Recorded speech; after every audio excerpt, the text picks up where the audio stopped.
Boa noite a todas, boa noite a todos. A gente vai começar hoje Motim na Quarentena. Vamos começar a nossa jornada dessa semana, a discussão. E aí, Brisa, chegando. Boa noite, boa noite. Oi, Lisa. Olá a todos que estão chegando. Boa noite, boa noite. A gente vai começar mais um Motim na Quarentena. E a nossa jornada dessa semana, né? A gente está super feliz que a gente já está na terceira semana dessa brincadeira, conversando aqui. Boa noite, João. Boa noite, Fran.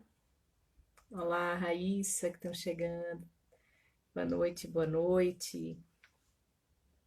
Estamos mais um dia de motim na quarentena.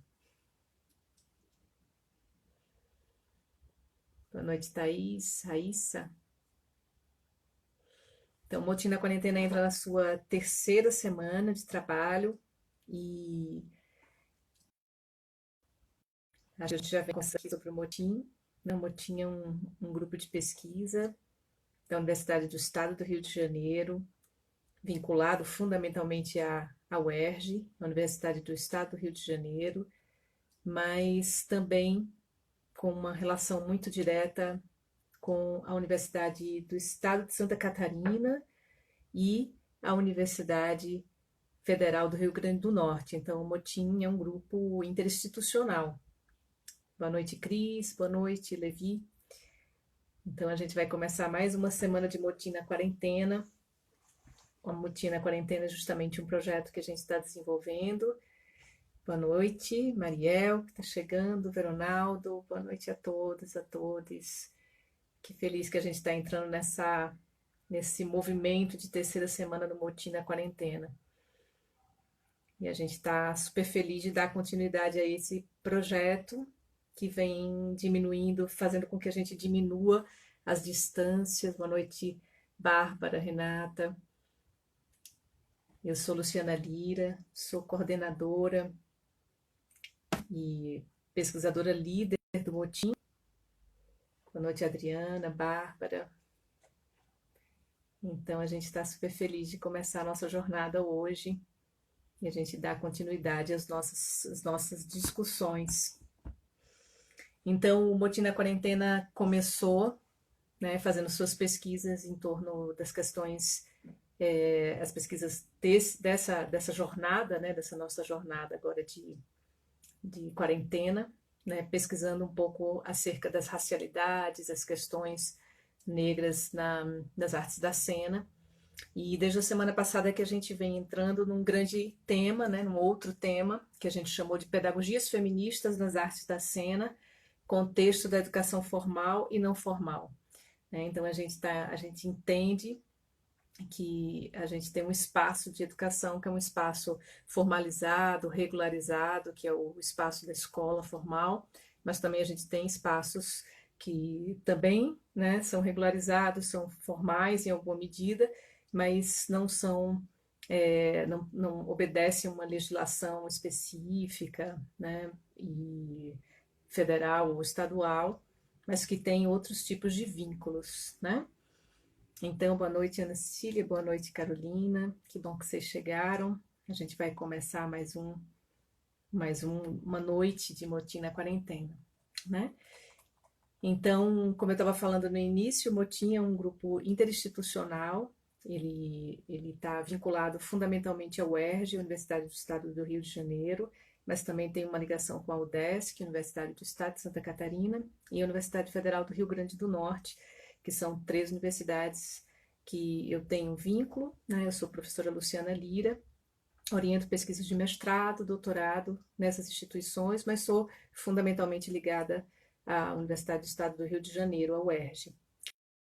Então a gente está muito feliz que a gente está continuando esse nosso projeto essa semana, discutindo outras questões relacionadas ao feminismo, né? E essa questão agora, né, da educação. Semana passada a gente teve um trabalho super bonito, da Cris, da Adriana, pensando sobre as questões do ritual, né, a questão da racialidade também dentro desse contexto, da escola formal e da escola não formal, no caso da Adriana, que trouxe a experiência na África do Sul, e da Cris, que trouxe a experiência dela na escola no Rio de Janeiro e no terreiro de Candomblé. E agora a gente vai entrar em outras discussões, né? O motim tem três eixos, né? Um estudo sobre mito, o estudo sobre o ritual e o estudo também sobre as cartografias feministas, né? E muitas vezes esses, vamos dizer assim, esse tripé, eles se relacionam, né? Eles se entrelaçam. Então é mais ou menos isso que hoje a gente vai fazer, entrelaçar, né? As questões do feminismo. Na semana passada a gente falou um pouco sobre ritual, a ideia de ritual e feminismo, e essa semana a gente vai trabalhar um pouco a ideia do mito, trazer o mito, né, como fundamental, né, um suporte, uma plataforma de discussões sobre os feminismos, sobre as questões feministas, enfim. Tem gente perguntando aqui onde a live vai ficar salva. Então, a live fica salva inicialmente nesse link do Instagram, que é o Amotinadas, @amotinadas_, e depois a gente tem um canal do YouTube que a gente está lançando ah, as lives, né? As lives desde do início, elas estão lá para que fique com acesso, né? Então, o YouTube você procura pelo Motim, tracinho, mito, rito, cartografias feministas nas artes, tá? Então, espero que quem não viu, né, as outras experiências que a gente teve de discussão, acho que é uma oportunidade legal de ver. Então, a gente vai começar um pouco a discutir, né, a temática de hoje. Então, como eu falei, né, sou a professora Luciana Lira, estou mediando essas lives, né, nessa fase de necessário isolamento social, né, o que a gente está precisando dentro dessa pandemia. E, e a gente, desde a semana passada, como eu disse, a gente mergulhou numa grande temática que é exatamente as pedagogias feministas nas artes da cena, contexto da educação formal e não formal. Então eu vou repetindo um pouco alguns conteúdos, porque a gente vai esperando que as pessoas vão chegando, né, e entrando para a gente poder começar uma discussão bem legal. E hoje a gente vai pensar no tema, a gente tem um título para a nossa fala de hoje, que é exatamente, o título é Mito, Artivismos e Oficinas na Escola. E quem vai falar com a gente hoje é exatamente a Brisa Rodrigues. Brisa nasceu em Petrolina, Pernambuco. Ela é doutoranda em artes cênicas na Unirio, mestre em arte do Instituto de Artes da UERJ, né? Ela foi minha orientanda na UERJ de mestrado e agora ela entrou na Unirio para fazer o doutorado. É atriz formada pela Escola de Teatro da UFBA e está se especializando no curso CESPEB, né? Com ênfase no ensino contemporâneo da arte na UFRJ. Então eu vou chamar a Brisa e a gente vai continuando a apresentação dela. Vamos ver que ela deve estar por aqui. Lá vem. Brisa, seja bem-vinda.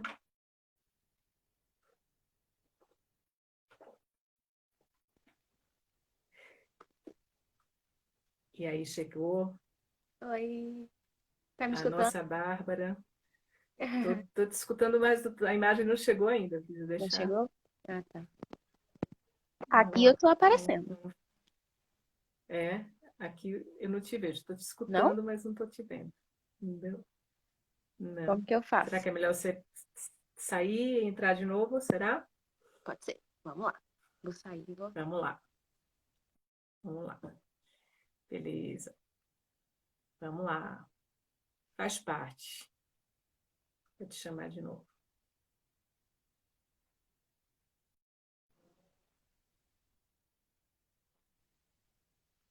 Tô aparecendo agora?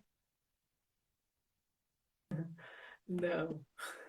Eu tô Não aparecendo está aqui no aparecendo. meio. Estou te escutando, mas não estou te. Beleza. Quer dizer, alguém. Vocês estão vendo? Acho que é legal ver se a galera está te vendo. Eu tô Se as parada. pessoas Aqui puderem tá como se eu estivesse dar um parada. retorno.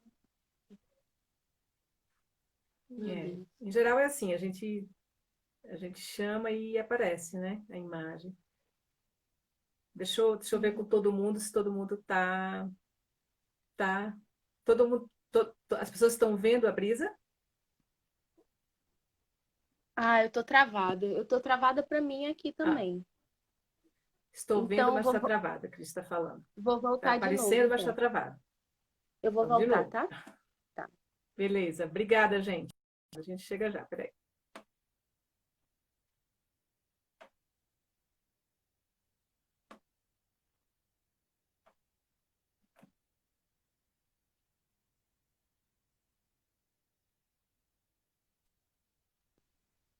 Estou chamando de novo, tá? A brisa. Agora sim. Agora eu tô aparecendo, mas eu tô travada? Não, agora tá meio lenta, assim. Pode ser que seja uma conexão mesmo. Nossa, que Não, agora diferente. vai. Vamos lá. Agora vai? Eu tô me vendo travada, mas se você tá dizendo que eu tô aparecendo, tá ótimo. Tá. Não, você tá aparecendo e tá movimentando, tá se Tá bom. movimentando. Então vamos continuar. Então, eu tava te apresentando, né, Brisa? Eu tava te apresentando, né, falando que você é de Petrolina, que agora você está como doutoranda na Unirio, que que você é mestra em arte pela UERJ, né, que se formou, fez a sua escola de teatro na UFBA e está se especializando no curso lá da UFRJ, com ênfase em ensino contemporâneo da arte.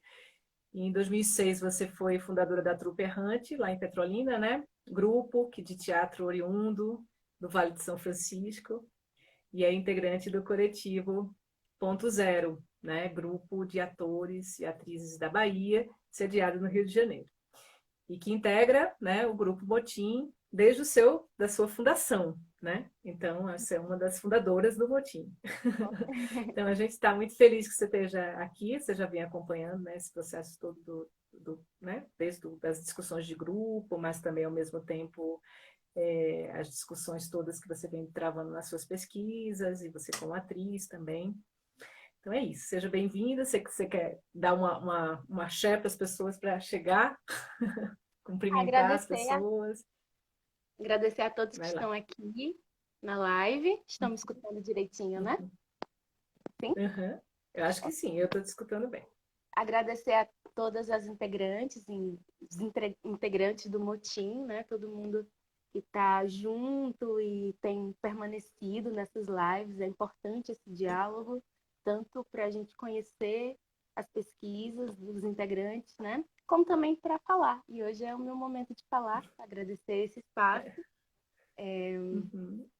E é isso. Agora, É isso. pedir licença para começar.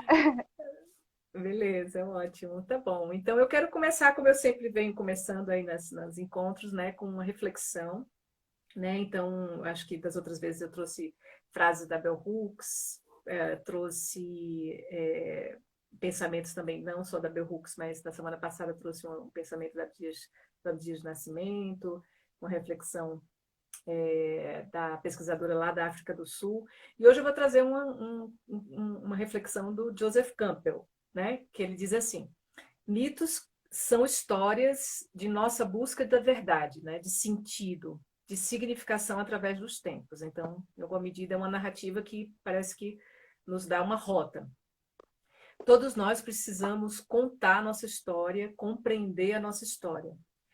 Todos nós precisamos compreender a morte e enfrentar a morte.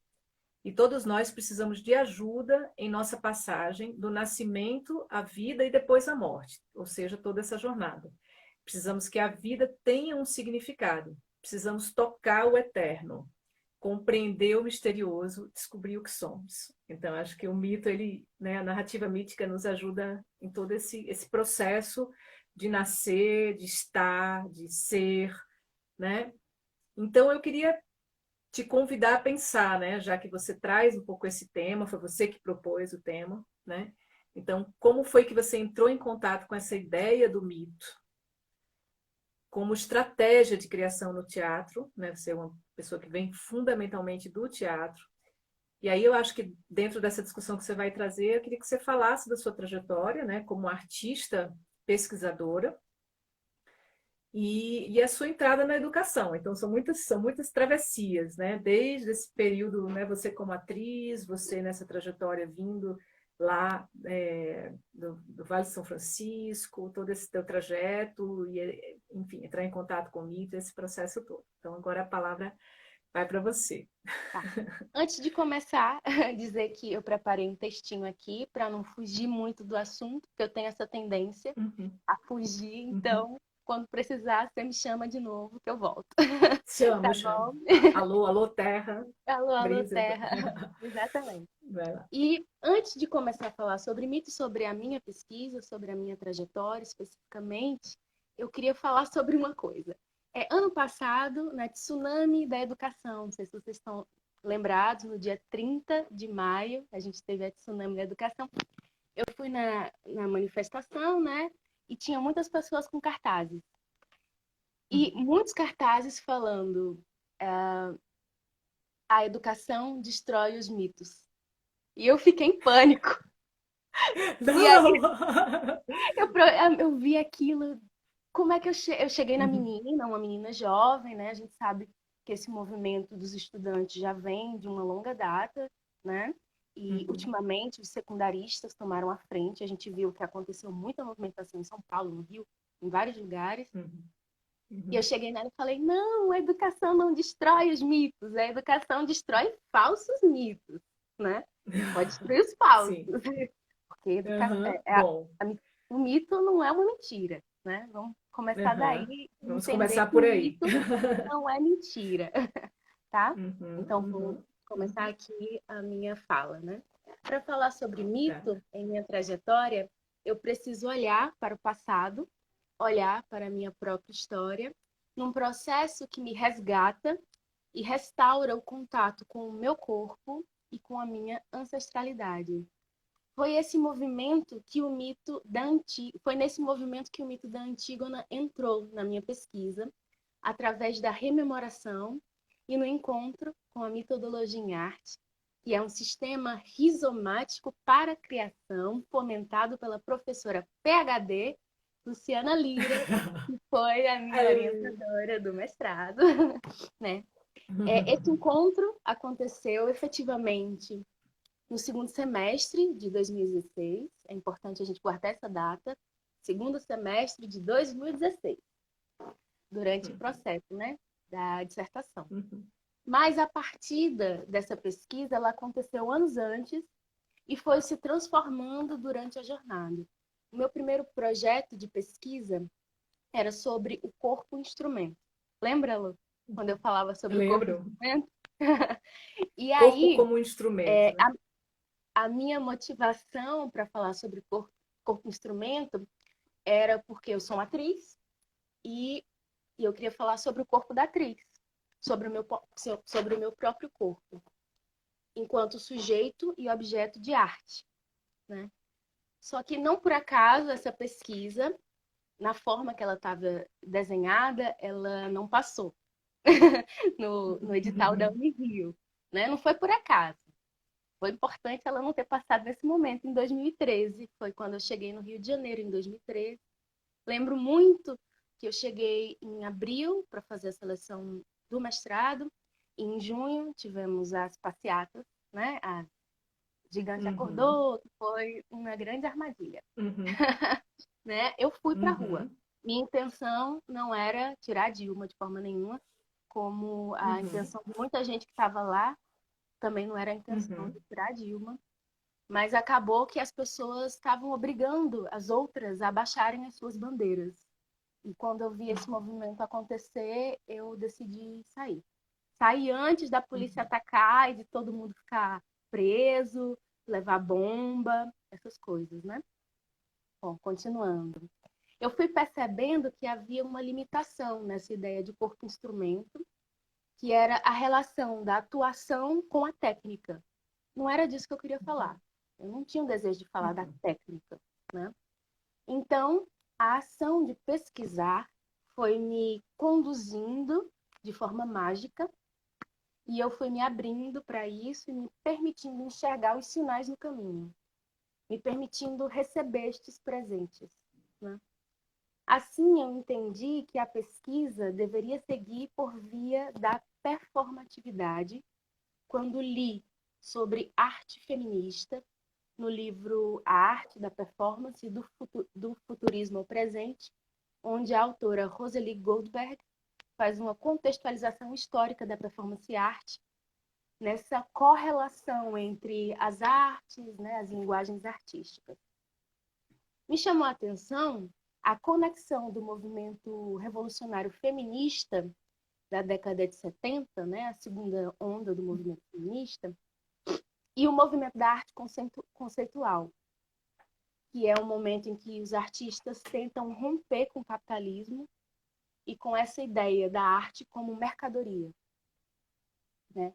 E nesse mesmo livro, além de falar sobre performances autobiográficas, sobre arte-vida e o corpo da artista, sobre a body art, sobre a estética punk, o retorno da performance ao teatro e à dança, o índice ritual das performances, essa autora chega até a geração das mídias, né? E como essas artistas passaram a atuar nessas novas mídias. Esse panorama chega até a década de 80, quando aflora a necessidade política de assumir uma perspectiva multicultural em respeito à identidade das artistas. Eu vou citar a Catherine Yugel. Catherine Yugel. Eu não sei se é assim que fala. Eu acredito que ela é britânica, né? Ela foi organizadora de uma série de performances intitulada A Arte da Performance. Desculpa. Ela foi intitulada A Política de Performance Negra. A Política de Performance Negra. Foram uma série de performances intitulada A Política da Performance Negra, em Londres, em 1994. E isso está nesse livro da Rosalie Goldberg. Ela diz, a Catherine diz, os artistas negros estão engajados porque esse é um dos poucos espaços onde podemos expressar ideias complexas sobre identidade. No final desse livro, a autora diz que a história da performance se assemelha a uma sucessão de ondas. Me chamou a atenção. Ela falar que a performance se assemelha a uma sucessão de ondas que não por acaso também é assim que a gente fala sobre o movimento feminista, né? E o movimento foi passando por muitas ondas. Primeira, segunda, terceira, estamos talvez na quarta onda. Sim, sem dúvida. Estamos em outra onda já. Estamos em uma tsunami. Como disse a Né? delegada, a professora Brígida, Exato. há um tempo atrás, eu Uma lembro bem dela tsunami. falando, uma tsunami feminista, Exato. né? Uhum. Deixa eu ver aqui onde é que eu parei. Sim, ao final desse livro, a autora diz que a história da performance se assemelha a uma sucessão de ondas, e além da performance arte, eu me aproximei também da antropologia da performance, da experiência, e mais tarde da teoria do imaginário. E o interessante de tudo isso, Lu, é que eu já estava dialogando com a metodologia em arte sem ter consciência disso. Sem saber da metodologia em arte, eu já estava dialogando com ela, né? Em uma passagem, enfim, em 2014, como eu disse, né, em 2013 eu fiz esse projeto de pesquisa, não passei. E aí, em 2014, eu encontro o artigo sociológico Corpo, Geração e Identidade, a Marcha das Vadias no Brasil, de Carla Gomes e Bila Sorge. E o que era corpo-instrumento, nesse momento, se transformou em corpo-bandeira. Por quê?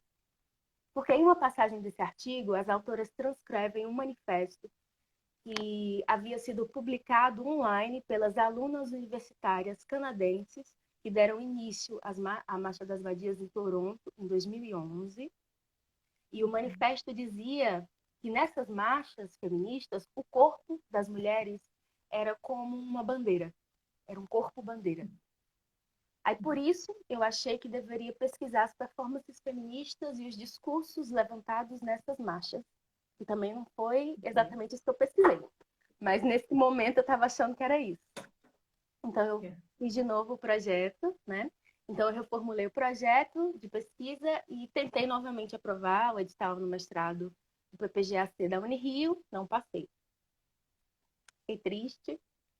Em 2015, não quis saber de seleção de mestrado. E aí, Deu um tempo. dei um tempo. Precisava sobreviver também, estava trabalhando muito, trabalhando em loja, depois fui trabalhar em teatro. Então, enfim, É. fui correr atrás de outras coisas, né? Mas foi importante esse tempo. Depois de 2016, eu inscrevi esse mesmo projeto de pesquisa na UERJ e passei e pude retomar a minha jornada acadêmica que tinha se iniciado lá na UFBA, né? Inclusive, essa pesquisa, quando eu tive a ideia de corpo instrumento relacionado ao trabalho da atriz, um professor muito importante na minha história chamado Marcos Barbosa, que é também dramaturgo, e inclusive eu gostaria de indicar um trabalho do Marcos e do meu coletivo, Ponto Zero, que está online, disponível, Curral Grande, a peça, tá? E o Marcos, eu fiz um projeto de pesquisa, como se fosse um projeto de pesquisa, e entreguei como atividade de curso, e ele falou, isso tem futuro. E eu fiquei com isso na cabeça, por isso que eu queria continuar com essa ideia de corpo-instrumento.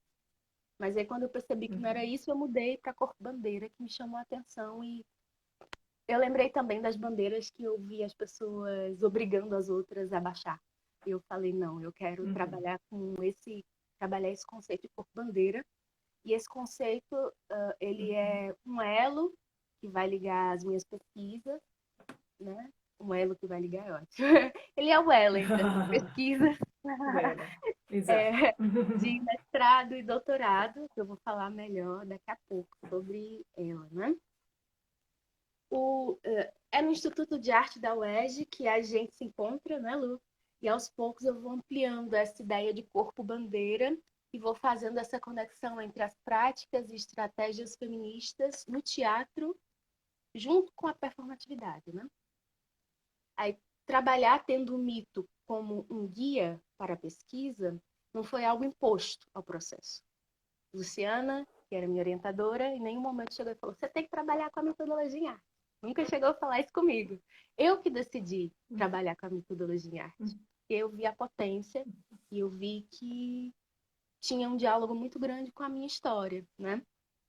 Uhum. Então, foi uma escolha que veio através da minha experiência cênica, pois em 2014 eu tinha feito um curta-metragem com a Trupe Errante chamado Somos Todos Antígona. A gente colocou esse nome por causa do Somos Todos Amarildo, né? Somos Todos Amarildo. Tinha esse sumiço do corpo do Amarildo e tinha uma relação com com esse corpo do irmão da Antígona, que ela gostaria de enterrar, de fazer os ritos fúnebres. Então a gente fez essa relação entre, né, o Tom, que foi o diretor do curta-metragem, ele fez, né, junto com a gente, essa relação entre as pessoas que sumiram durante a ditadura, os familiares que não tinham os corpos dos seus filhos, dos seus parentes, né, para enterrar, enfim. E aí a gente fez esse curta, e a partir desse curta que eu lembrei que eu já tinha vivido Antígona, né? Nesse, Uhum. na minha vida. Deixa eu ver aqui onde é que eu tô. Foi a partir dessa memória da personagem mítica Antígona de Sófocles que comecei a desenvolver a pesquisa tendo como plataforma o mito da mulher revolucionária, que se tornou o mito guia do processo de criação, pois eu tinha esse desejo de instaurar uma pesquisa teórico-prática, mas eu não sabia, até esse momento eu não sabia como eu instaurar essa pesquisa teórico-prática. Foi a partir da metodologia que eu descobri como que eu ia falar sobre tudo isso no mesmo caldeirão, né? Uhum. E tem dois aspectos, né, da metodologia em arte, dona Luciana ali, que vai poder me, né, falar qualquer coisa, você, por favor, complimente, Uhum. né? Que me chamou a atenção, que era o desejo de instaurar um processo arte-etnográfico, né, e de fricção, né? A gente Uhum. pode ir explicando isso no decorrer da live. O mito da mulher revolucionária toma corpo através de uma narrativa pessoal, minha, sobre a história de algumas mulheres que, assim como Antígona, praticaram uma antinomia. Eu vou tentar explicar assim para quem não entende o conceito de antinomia e falar um pouco sobre o mito da Antígona, né? A Antígona é a terceira peça da trilogia tebana de Sófocles. A primeira é Édipo Rei, Édipo em Colono e Antígona. Antígona é filha de um casamento incestuoso entre Édipo e Jocasta, né? Ela tem mais três irmãos, são 4 filhos, que é Antígona, Ismênia, Polinices e Etéocle, né? Antígona e Ismênia, quando Édipo, ele acontece toda a história com Édipo e ele é posto fora da cidade, vai ver em Colono, Antígona vai atrás do pai com uma irmã Ismênia e ficam na cidade os dois irmãos, os homens, Polinices e Etéocle, e eles fazem um acordo. Esse acordo é de que um vai governar um ano, o outro vai governar outro ano, um vai governar e vai ter essa alternância de poder. Só que o Etéocle ele é o primeiro a assumir o poder e ele não quer passar o poder para o irmão, né? Por causa disso, tem uma briga muito grande, uma guerra, e é onde o Etéocle e o Polinices se matam. Um mata o outro mata um, e quem volta a assumir o trono é o Creonte, que é irmão de Jocasta, né? E já tinha sido rei na história, né? Nessa história mitológica, ele já tinha sido rei, já tinha passado o trono, e acaba voltando. Ele passou o trono para o Édipo, né?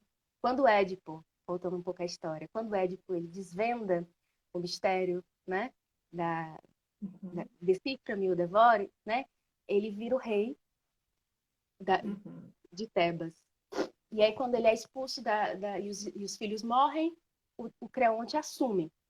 Creonte assume, Antígona volta depois que o pai morre e descobre que o Creonte determinou que o Etéocle, que era o primeiro irmão a governar, ele estava o certo da história e o Polinices era o errado da história.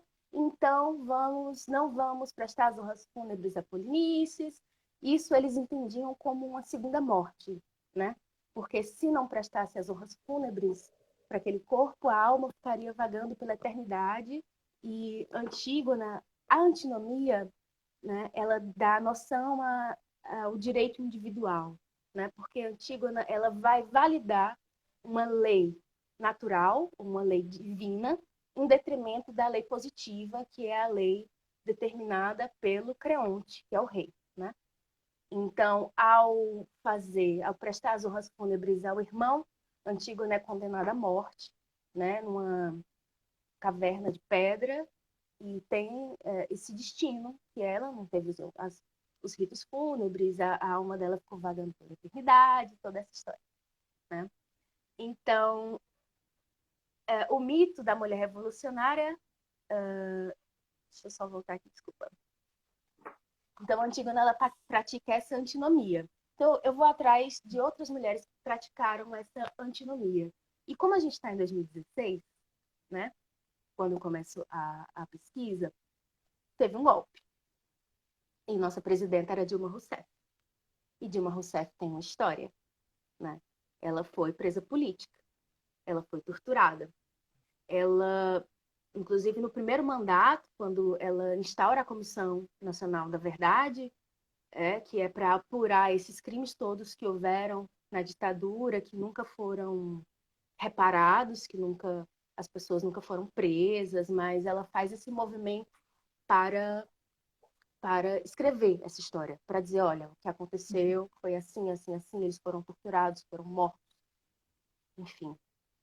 Dilma, ela é presa em 70, ela passa 3 anos presa no DOI-CODE, né, DOPS, DOI-CODE, com toda aquela coisa toda. O Ustra, que é um militar, né, o Ustra, ele foi um carrasco, né, da Antígona. Então, da Antígona não, desculpa, da Dilma. E a Olha as Dilma misturas, olha as é a misturas. mistura, essa mistura, na verdade, né? A Faz Dilma parte era do presidente, caldeirão, né? justamente, a Dilma era presidenta nesse momento e teve esse golpe. nesse momento que ela Uhum. tem o golpe, o programa de governo eleito, é importante que a gente lembre, é Brasil, Pátria Educadora, onde uma das políticas que estava sendo implementadas era destinar os royalties, né, o dinheiro da Petrobras, para educação e saúde, mas uma parte muito grande para a educação. E todo esse sonho Uhum. foi, enfim, levado pelo Temer e depois por esse que está aí, né? Então, assim, nessa ideia de Dilma ser a primeira mulher eleita presidenta do Brasil, eleita e reeleita, eu acabo encontrando com outra presidenta, que é a Bárbara de Alencar. Que alguns historiadores vão dizer Uhum. que ela foi a primeira líder mulher, né? E a Bárbara de Alencar, ela nasceu em 1760 e no Ceará, nessa época, capitania de Pernambuco, né? Não tinha essa divisão entre Ceará e Pernambuco. Então, ela morava na região do Crato, nasceu em Exu, que é a cidade onde minha mãe foi criada. Minha mãe foi criada no Exu, então já vai fazendo essa relação pessoal, né? O Crato é o lugar da onde a minha família vem, minha família por parte de mãe, e muitos moram lá ainda. Então, Bárbara de Alencar, ela vai durante a Revolução Pernambucana, Bárbara tem 3 filhos padres envolvidos na Revolução Pernambucana. E eles são procurados, perseguidos, ela acolhe esses filhos na casa dela, no sítio que ela tinha. Só que esses filhos, eles não são domados, domesticados, nem nada disso. Então, eles fazem um movimento, Bárbara também faz um movimento. Eu acho que é interessante a gente falar sobre Bárbara na pesquisa da Ariadne Araújo, que ela vai dar uma dimensão muito interessante para Bárbara, que apesar dela ser uma mulher revolucionária, que foi considerada a primeira presa política, considerada a heroína da pátria, tanto da Revolução Pernambucana quanto da Confederação do Equador, porque Bárbara ela era danada. Ela foi presa porque ela e os filhos levantaram a bandeira da independência do Crato, da República do Crato, né? Ela reuniu o povo, e é interessante que a gente entenda que esse povo são os povos escravizados também. Ela reúne nas suas terras porque ela era dona de escravos, né? Nessa época, essas lutas ainda não tocava nessa questão, nem abolicionista ainda não era. Então, a gente não pode dizer em momento nenhum que Uhum. Bárbara era uma mulher abolicionista, tá? Então, Uhum. enfim, é bom que a gente tenha em mente que ela é uma mulher dona de escravos. Junto com Bárbara, em 1817, que foi quando aconteceu a Revolução Pernambucana, foi presa também 2 outras mulheres. Uma mulher negra, que foi, e uma mulher indígena, na verdade, uma menina indígena de 6 anos de idade, que, que foram apagados da história, porque uma era Maria de Tal e a outra Joana de Tal. Exatamente assim escrito, Joana de Tal, Maria de Tal. Então, antes de Bárbara ser uma presa política, uma mulher negra e uma menina indígena já eram presas políticas. É bom que só que a história vai escrever Bárbara de Alencar como Uhum. a primeira presa política e não essas 2 mulheres Uhum. que não têm suas identidades reveladas na história, Uhum. né? Uhum. Então, eu vou trazer essa ideia da antinomia de Antígona também para essa ação que Bárbara faz de independência, né? Que é contra Uhum. o poder positivo do rei Uhum. da colônia. Então, ela vai praticar essa Uhum. antinomia, assim como Dilma também pratica essa antinomia quando ela se coloca contra o regime militar. Então, a gente Uhum. entende, né, que a antinomia é esse movimento que uma mulher faz contra um poder instaurado, né? Uma mulher, um homem, Uhum. qualquer pessoa que vai fazer esse movimento. Então, o mito se apresenta, é bom que a gente entenda que o mito se apresenta sobre forma de história, de narrativa. O mito é uma história, é uma Uhum. narrativa. O mito nos ensina, né? Luciana Lira Uhum. fala isso, quando ela fala da metodologia em arte, Uhum. que o mito tem uma dimensão pedagógica. Por isso que a gente não pode dizer que Uhum. o mito é mentira. O mito de Jesus Cristo tem uma dimensão pedagógica. Se as pessoas que são Uhum. cristãs entendessem o mito Uhum. de Cristo, a gente talvez não tivesse nessa situação que estamos hoje, não é? Uhum. Então, Uhum. agora, a partir de agora, a gente começa a falar especificamente de alguns assuntos da metodologia em arte, né, que você vai trazer, Lu, e que eu vou trazer para o meu trabalho, que depois vai reverberar nessa oficina que eu fiz na escola, né? Uhum, Então, eu vou procurar na história de Antígona, Bárbara e Dilma esses mitemas, né? Que os mitemas são essas partes que se repetem nas histórias, né? Tanto Antígona tem um movimento de antinomia, quanto Bárbara tem um movimento de antinomia, quanto Dilma tem um movimento de antinomia, e essas repetições a gente vai chamar na metodologia em arte, né? Na teoria do imaginário, também, uhum. de mitema. Sim. Né? E esses mitemas, a gente descobre esses mitemas através de uma mitoanálise, que é como o nome diz, Uhum, análise profunda desses mitos, e de uma mitocrítica, né? Como o nome diz uhum, também. E é interessante, e outra coisa que me chama a atenção nessa ideia dos mitos, mitemas, são os esquemas, né? E a gente vai falar uhum, sobre esses símbolos, que para mim é importante, esses símbolos, os signos. O esquema, desculpa, antes disso, voltando à antinomia, voltando ao mitema, eu acabei desenvolvendo, a partir da história dessas três mulheres, três mitemas centrais na minha pesquisa, que é a antinomia, a sentença e o afeto. A sentença, porque existe uma sentença comum a todas as mulheres, que é a submissão de seu corpo na sociedade, de seus direitos, né? E o afeto, porque tanto o afeto revolucionário, que move, quanto as relações de afeto, a exemplo de Antígona com sua família, com seus familiares, né, com seu irmão, e prestar suas honras fúnebres ao irmão. O afeto leva ela a quebrar com essa regra, com esse decreto do Creonte. E tanto o afeto de Bárbara, né, a acolher seus filhos, quanto o afeto de Dilma, por exemplo, por, durante a tortura, não revelar as coisas porque ela poderia colocar em risco seus amigos. Isso também é uhum, afeto, né? Tem a ver com uhum, afeto. E então, outra coisa importante são os esquemas, né? Eu vou trazer a teoria do imaginário de Gilberto Rand, da Daniele Pito, né? Fazer essa citação.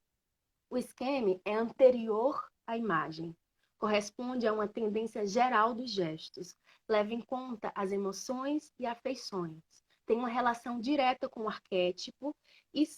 arquétipo e são como as ações, são imagens em movimento. Eu vou citar, né, Daniele Pita, ela diz assim, se por acaso, né, o arquétipo é unir, proteger, não.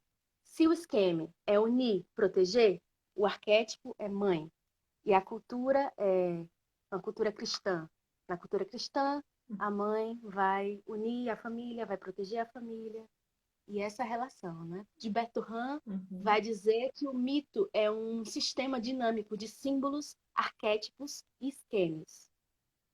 uhum, Esse sistema dinâmico sob a esse sistema dinâmico, meu Deus, eu perdi. Esse sistema dinâmico, esse sistema dinâmico que, sob a impulsão do esquema, tende a compor em relato, né? Esse sistema dinâmico entre o arquétipo e o esquema se compõe em relato, em história, uhum, né? uhum, Então, os esquemas, os arquétipos, os símbolos e os mitos vão orientar e desenvolver a cultura dos lugares.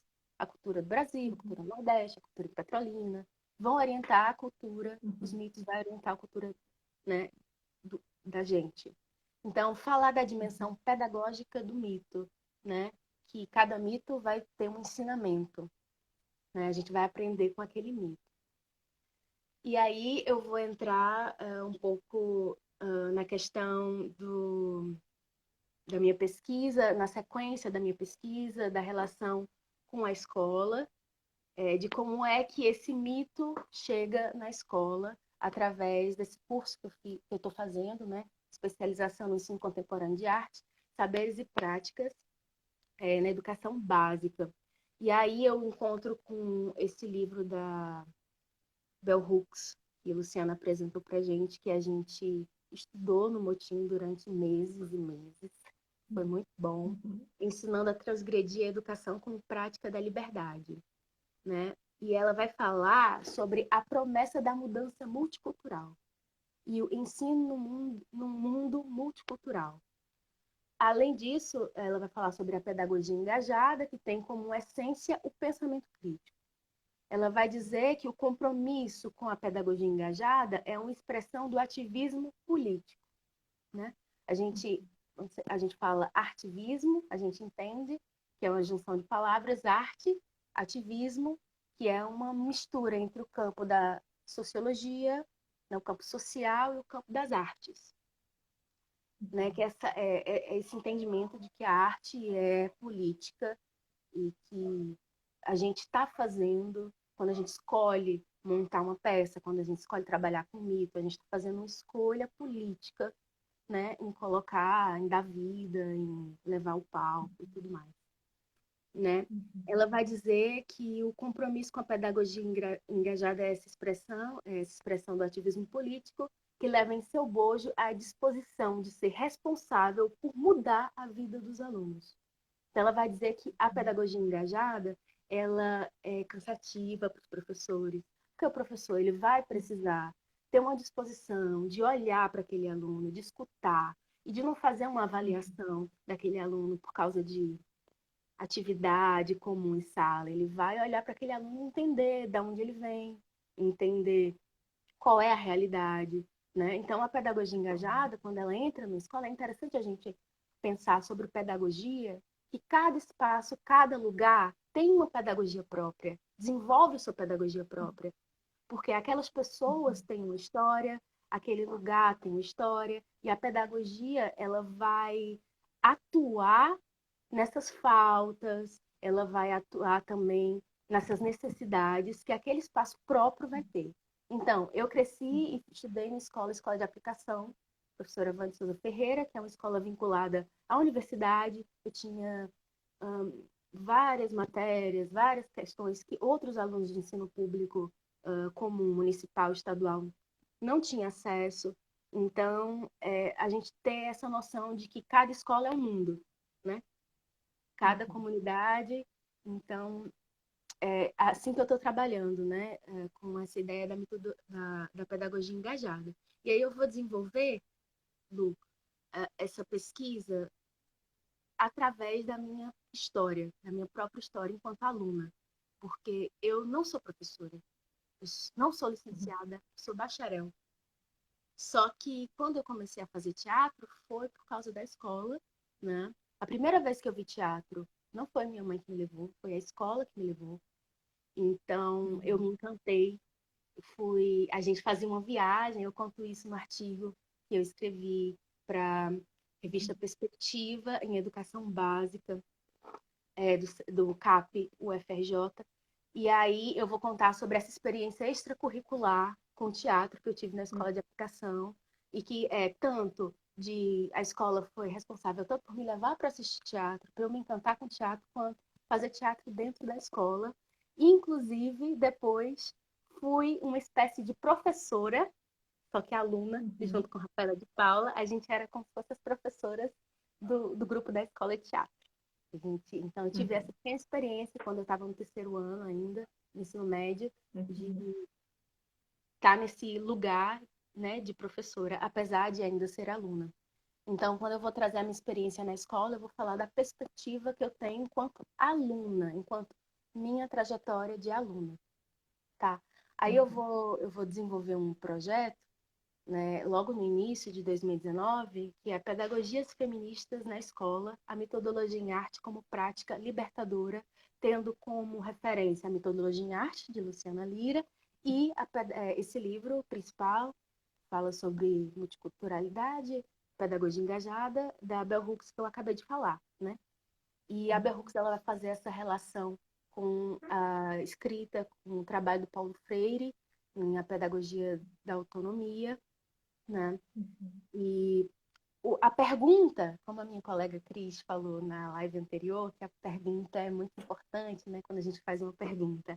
A pergunta que eu fiz, esse problema que eu levanto nesse projeto de pesquisa é: a metodologia em arte poderia ser um agente multicultural para uma pedagogia engajada?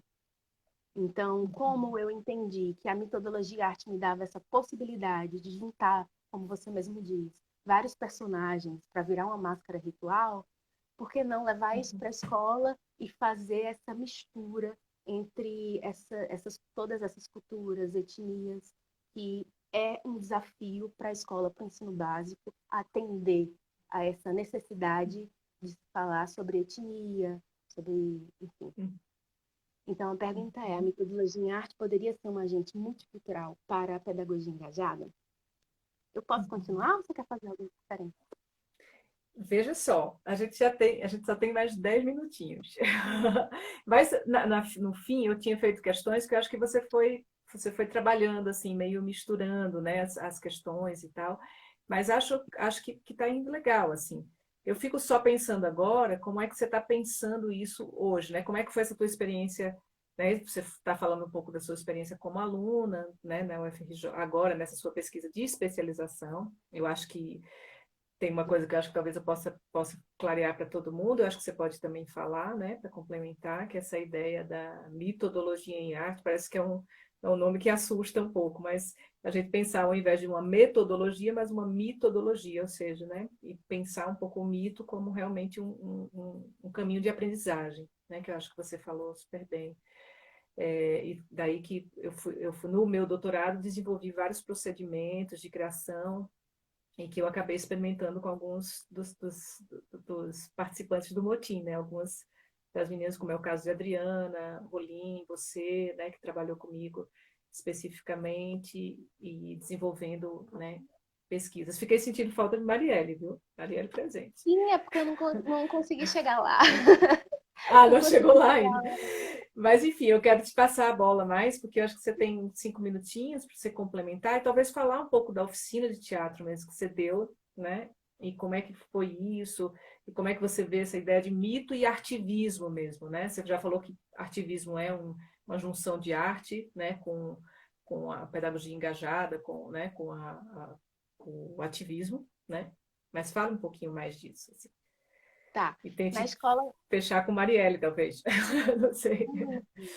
Bom, então eu vou começar com Marielle, que eu acho que vai ser mais fácil. Tá bom. Porque Uhum, quando eu fui desenhar essas mulheres ainda no mestrado, eu fiz uma jornada arte etnográfica fazendo gênero e mundo de mulheres, que aconteceu em 2017, um seminário, né? E nesse seminário a Marielle estava presente, na verdade. Teve uma marcha, a Marcha das Mulheres por Direito de Florianópolis. A gente estava, eu, você, a professora Brígida, Verônica Fabrini, enfim, muitas mulheres maravilhosas, incríveis, e a Marielle estava lá, e você me falou. Você falou, uhum, tá, a Marielle tá aqui. E eu nem sabia direito quem era a Marielle nesse momento, né? uhum, uhum, E depois, em 2018, quando a gente vai para o laboratório, que é labor e uhum, oração, trabalho denso, né? uhum, E aí a gente vai para o laboratório e aconteceu aquela fatalidade com a Marielle. Quando eu estou desenhando a minha mandala, dá para ver? uhum. Tá vendo? E Dá, aí eu pode subir um vou pouquinho, sim. colocar, subir, tá bom? Uhum, tá bom, E amém. aí eu vou Sim. colocar a Antígona, tem aqui uma mulher sufragista, Dilma, Bárbara, eu mesma, porque tem, né, a minha história também, nessa história toda tem a minha história. E a Marielle vai entrar, né? Porque também é uma mulher política, porque Uhum, também praticou antinomia enquanto relatora da Comissão de Direitos Humanos que acompanhava a intervenção militar federal em 2018, que foi assinada pelo usurpador Temer, né? uhum, E ela faz essa denúncia, um pouco depois ela é assassinada, né? E pelas circunstâncias que ainda não estão explícitas, mas a gente já sabe, né? O que pode ter uhum, acontecido com Marielle. Bom, uhum, então, assim Marielle entra, como entra também a história da Maria Eduarda, que foi a menina assassinada em Acari pela polícia também. Inclusive, esses dias saiu uma sentença de que a família dela vai receber R$ 1 milhão, né, de uhum, indenização pela morte da menina Maria Eduarda, que foi morta, atingida por uma bala dentro da escola. Depois, em 2000, uhum, isso foi em 2017, em 2018, o menino Marcos Vinícius, também assassinado enquanto uhum, ia para a escola, com livro na bolsa, caderno e com a camisa. A mãe dele fez um movimento corajosíssimo de sair mostrando a camisa dele Uhum. suja de sangue, todo mundo tá lembrado, né? Então, é a partir dessa história desses meninos e da minha própria história que eu vou chegar na pedagogia. Uhum. Porque minha história Sim. tem a ver com teatro, não necessariamente Uhum. com a escola, com a licenciatura, né? Mas eu vou Uhum. entender que eu precisava voltar e para a educação básica, que eu precisava fazer esse diálogo entre a academia, entre a arte, né? Entre teatro em si com a escola, com a educação básica e principalmente com a escola pública, né? Por isso Uhum. que eu vou fazer essa especialização, que a minha professora orientadora, Celeia Machado, também está me dando todo o apoio para eu desenvolver essa pesquisa, Uhum. enfim. E eu vou finalizar falando sobre esse trabalho, que é isso aqui. Você tem 3 Dá para ver? minutos. Dá para ver? Sim. Bom, eu Sim. vou Uhum. desenvolver essa mandala, porque o que eu vou fazer? Eu vou trabalhar com alguns procedimentos da metodologia em arte que me chamaram mais atenção durante o meu processo, né? Que eu me sentia Uhum. mais à vontade para conduzir, porque até então eu tinha sido conduzida por você. E eu ia estar na escola Uhum. conduzindo essa oficina. Então eu decidi que em Uhum. vez de eu não tinha tempo de esperar os alunos descobrirem qual era o mito guia que eles queriam trabalhar. Então eu já cheguei com o mito guia, né? Então eu fiz essa Uhum. mandala e a minha intenção, como é que aconteceu? Eu descobri o mito da Aracne, né? Que é essa mulher que é, enfim, que é a Atena. Ela joga uma coisa, a mulher vira uma aranha e ela é condenada a ficar tecendo fio pelo resto da vida. E ela está no Uhum. purgatório da Divina Comédia de Dante, né? Uhum. Aí ela fala, pude ver já pela metade a Aracna, né? Entre os escombros da arte que foi sua ruína. A arte da Aracne Uhum. foi a ruína dela. Então eu vou trazer a Uhum. Aracne e para fazer essa relação da Aracne, também conheci o mito do Anansi, que é um mito africano, mais especificamente de Gana. Tem ali toda aquela coisa do mapa, né? Que está todo mundo ali conversando entre os Uhum. romanos, os gregos e a África. E aí a história do Uhum. Anansi é, na verdade, essa aranha que também tece, e esse tecer é o contar de histórias. Falta um Um minuto, né? minuto. Ai, meu Deus. Então, eu vou trazer esses dois mitos, principal, né, esses dois mitos da Aracne e do Anansi, Uhum. para trabalhar em sala com esses alunos, né? Durante, eu tive Uhum. somente, me cederam 3 encontros com esses alunos, e foi Uhum. maravilhoso, foi fantástico. A gente trabalhou o método Feldenkrais, nessa ideia dessa Uhum. autoimagem, que para mim é a minha defesa, da metodologia em arte, parte muito, na escola, parte muito para esse lugar, dessa Uhum. autoimagem e junto com essa autoimagem, eu trabalhei os descansos, dá para ver? Os Uhum. descansos com Uhum. esses alunos, que foi outro procedimento que também para mim foi muito importante, que é um momento em que eu vou traçar a linha da minha vida e marcando as transformações dessa minha vida. Então, esses Uhum. alunos passam Uhum. por esse processo, passa pela também, Uhum. olha da hora, passa também pela alquimia dos elementos, que é esse laboratório, né? E a gente Uhum. chega até uma partilha performativa, né? Uma partilha em Uhum. que os alunos eles vão passar por esse laboratório e eles mesmos vão definir como é que eles querem fazer essa partilha juntos. Eles Uhum. acabaram chegando, me contrariando, eles chegaram nesse mito guia, que é uma flor, Uhum. que é basicamente o corpo deles. Ficavam no meio, os Uhum. outros de mãos dadas, e aí um dos Uhum. meninos a gente fez a mandala depois do processo de laboratório, né? E Uhum. nesse processo de Brisa, laboratório, acabando, né? vou ter que Nesse te processo, interromper. pode interromper. Enfim, a gente começou um pouquinho depois, né? Porque a gente fica esperando um pouco as pessoas irem chegando, mas acho que foi muito linda essa conversa nossa. Esses alunos são alunos do CAP, né? Do CAP da Acho que para ficar UFRJ. claro para todo mundo. Do CAP da UFRJ que você fez essa Alunos experiência, da teve essa professora experiência Andréa. própria. Ah, legal. Então, acho que agradecer, né, sua presença linda, luminosa sempre, né, para a gente conversar um pouco sobre sua trajetória. Acho que a gente tem muito para trocar, né, adiante. Enfim, você lançou um monte de questões aí que eu acho que ficou na cabeça das pessoas. As pessoas podem entrar em contato com você, Prisa Rodrigues, né, no Facebook, pelo Motim também. Amanhã a gente continua discutindo sobre mito, sobre ritual, dentro da escola, fora da escola, mas no contexto da educação. E aí, todo mundo que está por aí